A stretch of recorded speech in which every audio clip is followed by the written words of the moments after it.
Hello. Well, there's Ellie Mae. I am doing a little bit of gardening. Right there is a hole with 5 gallons of composted wood chips. There's another one there with 5 gallons of composted wood chips, and then there's another hole right the other side of that bucket and that shovel there that I haven't put that bucket of composted dirt wood chips in.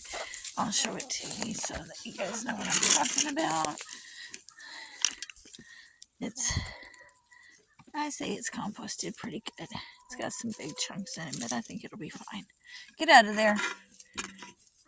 And that is where I'm hoping to grow some squash this year.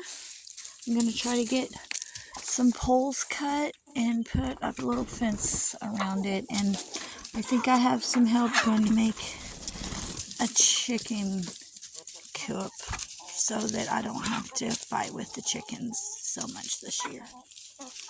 Thank you for stopping by.